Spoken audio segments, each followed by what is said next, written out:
Not content with your content? You've come to the right place. The Discontent Show with Joe Kuzma. Every brand starts with a story. Here's how you can grow your business by sharing it. Now, with today's topic, the host of The Discontent Show, Joe Kuzma.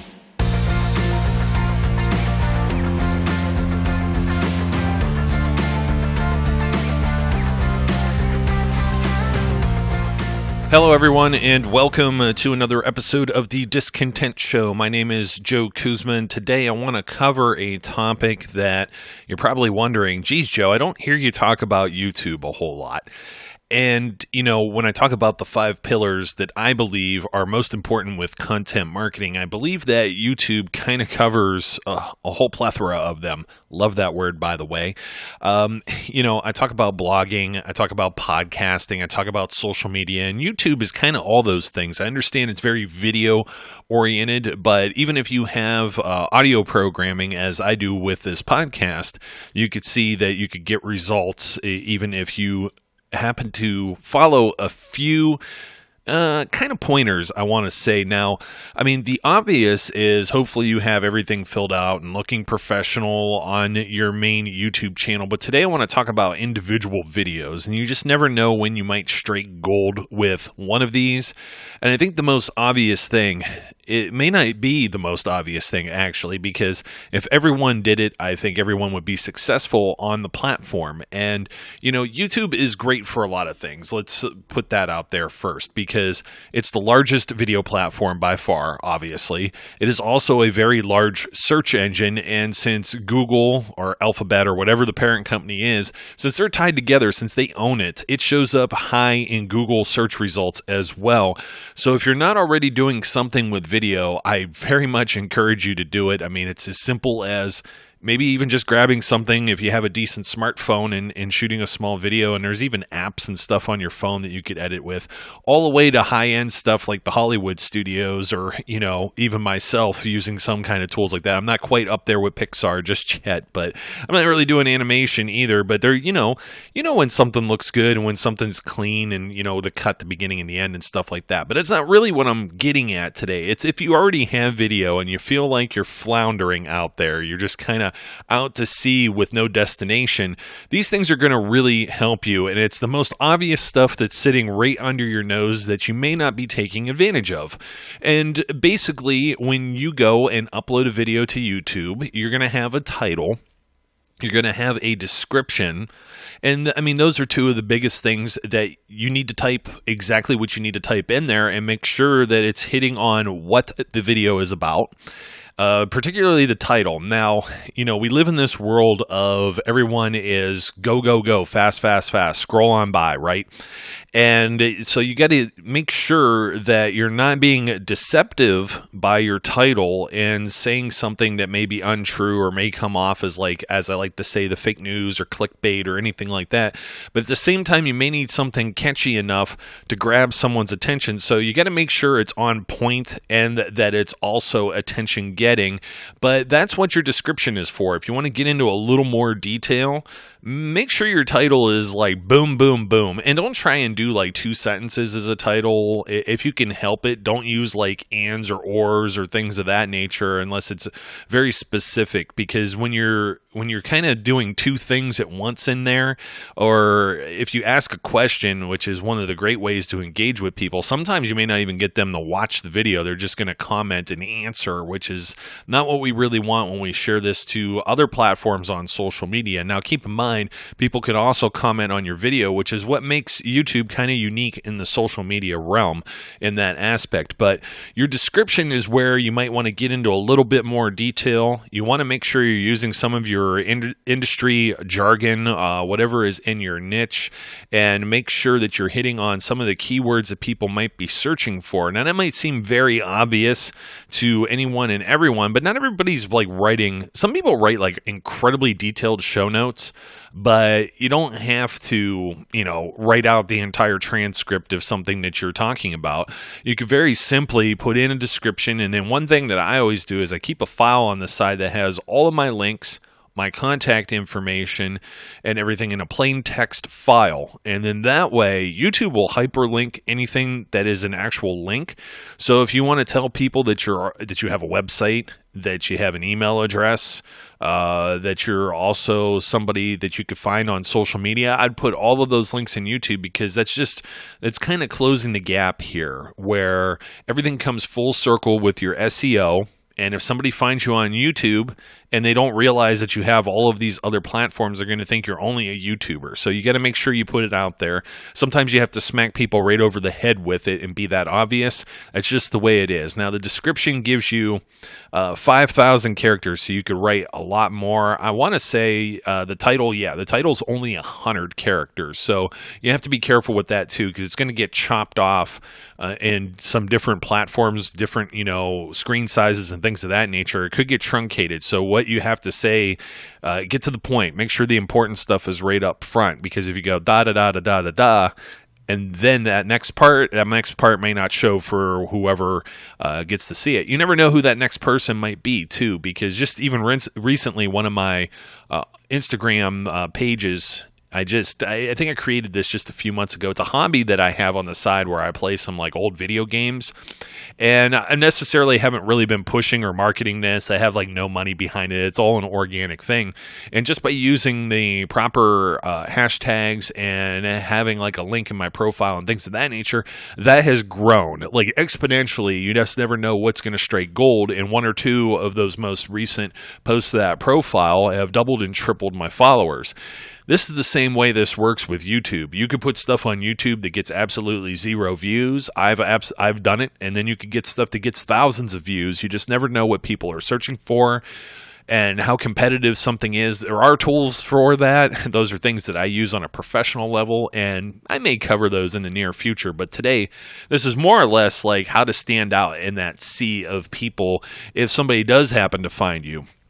And if you don't have like a good title, if you don't have like a description of what your programming is, then, or your video is, I should say, programming. That's like if you have a full-blown channel, obviously. But if you don't have like those two basics, and you're going to get overlooked right away. But there are a few other things that are going to polish and make your videos really stand out. And I think the biggest one above all that has helped any channel that I've done with, you got to go and make some custom thumbnails for any of the videos that you do. Sometimes the thumbnails that get picked out of YouTube automatically when you upload them, they give you like 3. Sometimes they look good. Most of the time, it might be somebody with their mouth open like a Muppet. So you don't want to fall into that where it just doesn't look right. You know what I mean? This gives you an opportunity too, if you use a custom thumbnail, to put your title bigger, put it on an image, get something that's a real striking, catchy, eye-catching image. If you have anything that was inserted in your videos, such as B-roll, like a stock image, if you have like a logo for your business, maybe you even took some photography of whatever was shot with the video, and you could take that still, and there's many of the image editing programs, many I've covered before on the podcast or on the website, and you could actually type on there, and I know some people are going to be better at this than others. Even if you have to hire someone to make these graphics, make sure you make sure it's the video's size, usually at least 720p, which is 1280 by 720, I do believe. But if you find that out there, 720p, because that's the size of like a lot of the resolution of your computer monitors.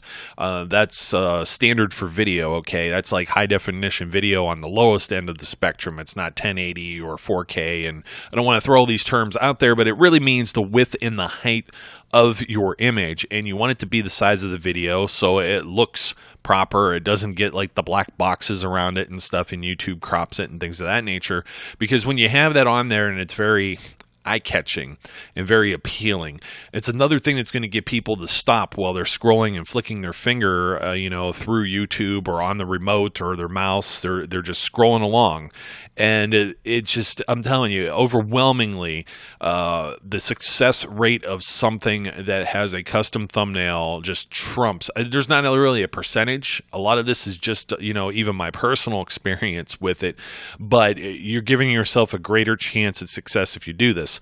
Now, there's some other things that you should be aware of too. And YouTube keeps, tinkering around with their studio where you upload. And, obviously you could make a video public right away, private, unlisted. If you want people to see it, it's obviously going to have to be public. You could schedule it in advance too. And there's also, kind of the same routine. If you want to go back to one of my social media episodes on the days and times that I like, you're going to find when your audience watches as you put more time into watching your analytics and things of that nature. So you just don't throw it up, unless Wednesday at like 8 o'clock at night is a good time for you. And that's when you told people to specifically look for you, then that's fine. But otherwise, be a little smart about how you use the scheduling feature as well. It also gives you an opportunity too, if you upload the video, to add some things to it, such as cards and end screens. And when you're dealing with cards, more or less, a lot of the cards, they show up on mobile. So if you're using like the YouTube app or somebody has a mobile website, these things are going to pop up. And usually you can recommend other videos that you have created and try and get people to go over to that. You could also encourage people to subscribe. One thing you always hear me say is like, comment, and subscribe. I'm telling you, if any of you have young kids, that is all you hear on these little doll videos and things where you watch other kids play with toys. At the end, like, comment, and subscribe. And all of them, kind of almost scarily in a way, it's like, it's almost terrifying to think they're just like sheep and they go and they like, comment, and subscribe. Well, you're planting the seed there, okay? It's basically your call to action. So there's never any harm in what I like to say is begging or pandering for any likes, comments, or for getting people to subscribe to your channel. And that's only gonna help you. That's that snowball that's rolling downhill and continues to get bigger and bigger as it goes. So utilize cards. The end screen is the best way to make that pitch, provided people make it all the way to the end of your video. So if you start rambling at the end, as I have tendency to do, or if you have a closing that's always the same, sometimes people aren't just finishing like the entire thing, you know what I mean?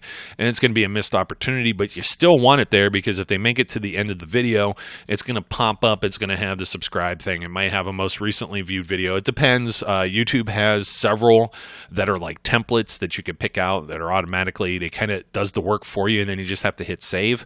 Or you could even do them custom, so you move boxes and stuff around so it doesn't like, obstruct someone's face on the video on the screen. So keep that in mind. Cards, end screens, very important stuff, because that's how you get to build your channel. And as you build your channel and you have your subscribers, that's how you're going to get more views, because you got to think that people that subscribe to you are interested in seeing more. And as they see more, they may share it, and then other people, and it's just infectious, you know what I mean? That's that amplification that I talk about with social media. Very much the social aspect with Facebook. Now, another big one, and maybe the last one that should be obvious, well, next to the last one. Let's go to playlists first. Just because I'm looking at it on the screen and the way they have the editors and stuff set up now, it's all in like one column and you can't really miss it.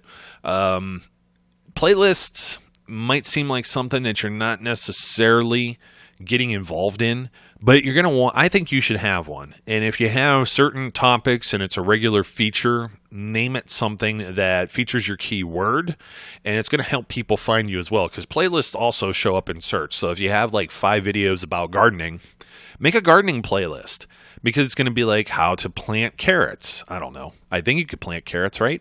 Tomatoes. Okay, that's something safe. I know my mom still does that in her backyard. But you see what I mean? You get a few things that are there, you put it in a gardening playlist, and then people that are searching for gardening may find it under that rather than how to plant tomatoes. Makes sense, right? They used the keyword for gardening. You have gardening in there. Now, where that ties in was where I was going to supersede here and talk about tags. A lot of people don't use tags, and they don't use them effectively. I think what you want to go out and do is find some of your main keywords. You want to find keywords about like your business or your channel or whatever it is, the service or product that you offer.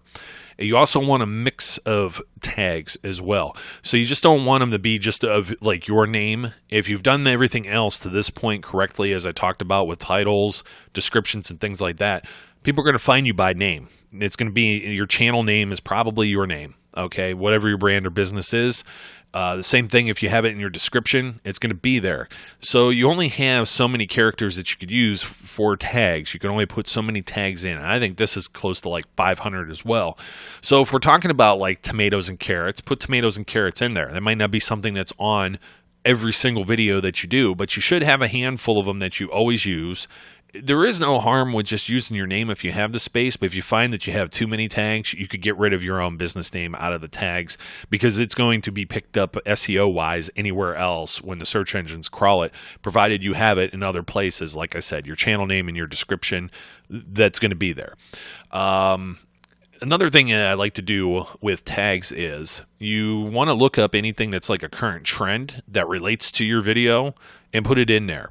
And you'd be surprised if you do that and or see what competitors are doing, even competitors' names, if it's relevant to what you're doing. You're not necessarily going to, if you're Coke and let's say your Coca-Cola is the king and you're Pepsi and you're competing with them, putting Coca-Cola in your tags doesn't necessarily guarantee that your Pepsi videos are going to get seen. But you know what? Putting in like soda, pop, yes. There are people, you know what? I'm from Ohio, folks. We call it pop. So things like that. The lovely, bubbly drink. You could even say that. That's probably more of a description. So the tags need to be something more specific that people actually search for. And the way you find that out is type it into YouTube and see if it actually shows up when you search for it.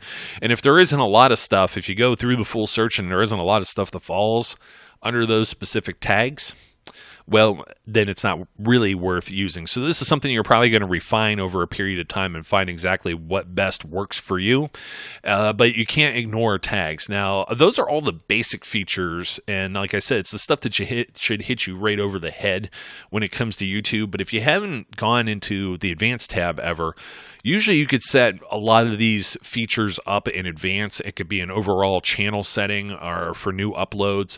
And that's like a category. And I mean, it all depends, like what are you involved in? Film and animation, auto and vehicles, music, sports, comedy, people and blogs, entertainment. So you want to put that in there too, because it just helps you get seen. It helps your search. Video language, also important to put in something when it comes to English. You could obviously put in your own subtitles if you have an enormous amount of time to do that, but YouTube will usually transcribe your stuff on your own. Unless you have that, then great. You could put it in there because there's also like caption certifications and things like that. Especially if it's aired, it says here in the little bubble, caption certification, content that's aired on U.S. television may be subject to FCC regulations regarding closed captions. So provide a caption certification here if required.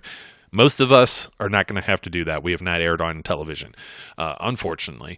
Comments and ratings, you could dictate whether or not you want to allow comments. Usually, I don't see any reason why you shouldn't, but anything, the internet is like the Wild West, and you just never know who's going to be out there. Users, you could allow them to view the ratings for a video. That's the thumbs up and thumbs down. And then there's also like age restrictions. You could allow people to do embedding. Embedding is when somebody can get the code and paste it on their own website or blog. That helps people get views. So unless there's like something you have that's real proprietary and you don't want people doing that, I would leave that checked. And then, of course, the video contains paid promotions such as a paid product placement, sponsorships, or endorsement, and things of that nature. So just keep that in mind because there's different ad policies and things that YouTube adheres to, and you have to do that too, or else you could get your hand slapped. They have this like 3-strike system, and then they'll just terminate your channel, and it can be kind of scary. So be careful when it comes to anything that has to be sponsored. If you're that far along though on YouTube, then you're probably doing all of these things right anyways. And I was going to say, why are you listening to me? But thank you for listening. As I always say to all our listeners, I hope you found some of this information helpful. I mean, this is just the basics. This is when you go to upload a single video, and as you do this with each video, this is going to become, a habit. It's just going to be like riding a bike, and you're going to do it for everything. And I think the most difficult thing out of this is just creating creating your own custom thumbnail. As I said, just find a graphics program. There's some online that I think there's even some that are like cloud-based or apps or things like that.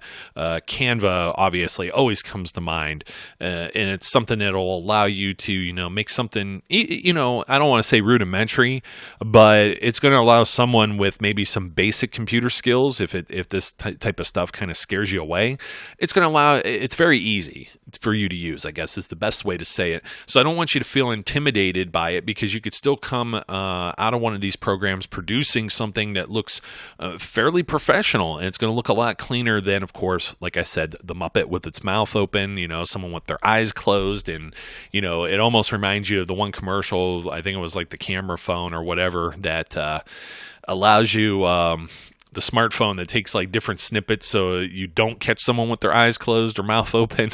This allows you to get around that. And of course, like I said, you could add type and text and stuff like that to it, and just to help it stand out better from all of those other videos that are out there on YouTube. So, folks, that'll do it for today's program. Once again, I thank you for everyone for supporting the show. Send me your questions, and don't forget to like, comment, and subscribe. There it is. My name's Joe Kuzma, and as always, I encourage my listeners out there to be safe, be good, and I'll catch you later.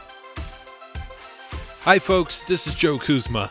No, don't worry, you're not hearing things twice. I'm just here to say, from the bottom of my heart, thank you for listening to today's show and being a follower and subscriber of the Discontent Podcast. And I want to remind you that if you're interested in more information about all the various things it is that I do, whether it be about this show, content marketing, or you want to ask a question, you may visit me at joekuzma.com. That's JOEKUZMA.com. Or you can follow me as well on Facebook. Make sure you get the page and not the personal profile. Sorry, it's only for friends and family. Also on Twitter at Joe_Kuzma, LinkedIn, or Instagram. Also, don't forget, if you haven't already, subscribe, whether that be on iTunes, YouTube, or your favorite podcast provider, so you don't miss out on any of the great episodes that we have.